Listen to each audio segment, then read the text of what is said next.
I know I've talked before about the way we think, the way we act, all of our emotions that's building up. If we don't get control of them, they overtake us and they cause us to take actions before long. I did not realize it went all the way back to the start of humanity until I was studying this morning. Whenever you look at when Adam and Eve was kicked out of the garden, the very first two boys was Cain and Abel. And we find in chapter 4 of Genesis how Cain would offer up some of the crop out off his garden, but says how Abel went and chose the very first one of his flock, the ones that had that was the best and broken bones, everything. He picked out the best ones for God, right? That's what it means by the first fruits. Um, so he was deliberate in his actions. And then we find how Abel got upset. It says that he was angry and his countenance fell. The countenance actually is face, his physical attributes, his actions. That's what your countenance is. So first it was angry, it was a feeling, and then it kept on festering until it started taking physical attributes. The next step is to actually take action towards that. Here's one of the lessons we talk about in behavioral management, or it goes right along with doing self-control. So it specifically tells us in Genesis 4 that the Lord said to Cain, "Why are you angry? And why has your countenance fallen? If you do well, will not your countenance be lifted up? And if you do not do well, sin is crouching at the door, and its desire is for you, but you must master it."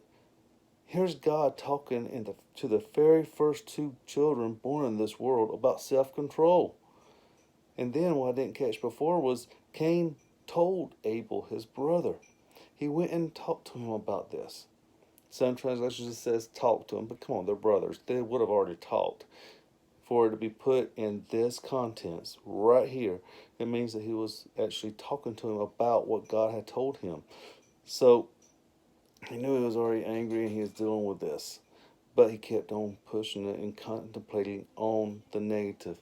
See, I brought this up once before, but this right here is a behavioral chart, right? And if you look where it says angry, and then one of the angry things that hides behind the mask of anger is being mad. And if you continue that train of thought, then it's going to lead to being frustrated, jealous. Right past that is that imaginary line where you usually take action. You have to physically implant thoughts, positive, to get back on the other side, to get away, to derail that train of thought. We think that our thoughts, our emotions are random, we can change at will. But I've said before, negativity only breeds negativity.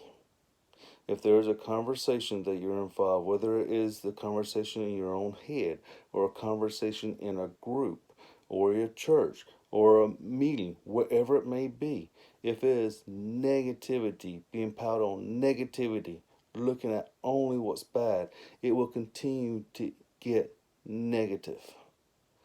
Only by implanting something positive can you derail the negativity and start bringing it back before someone does something that they can never get back.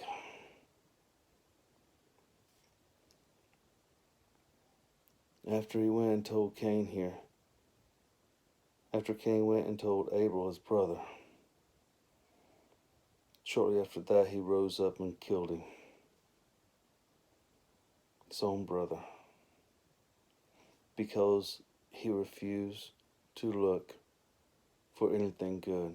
You see, when we make positive or excuses like maybe they didn't see me, maybe it's just this part and not everyone, maybe they're still good in there somewhere. If when we do something like that to try to get our thoughts back positive, It's not that we're doing anything for them, we're doing it for us. We're guarding our own self to keep from jumping off and doing something negative. We're keeping ourself in check. God doesn't want us taking vengeance on others. He doesn't want us to have this negative thoughts. That's why he says, be angry, but sin not. In other words, whenever you feel it, yes, it's good to be upset about some things. Some things we should be upset about. But don't dwell on it to the point that it changes your physical aspects or you start taking actions against others. Bring yourself back.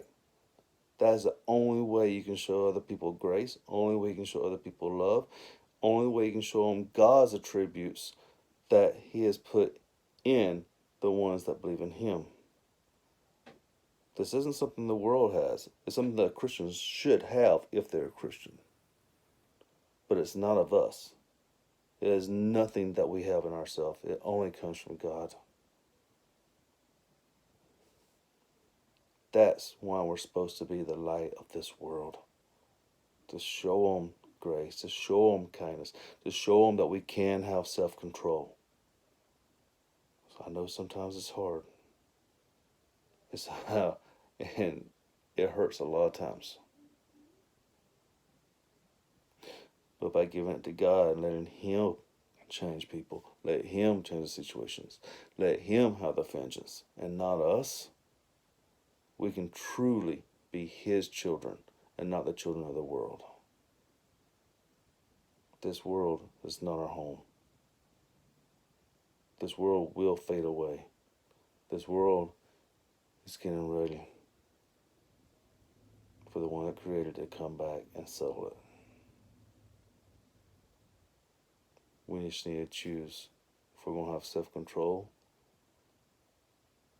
and turn that control over to the Lord, or if we're just going to be part of the world. May God bless you and keep you and help you.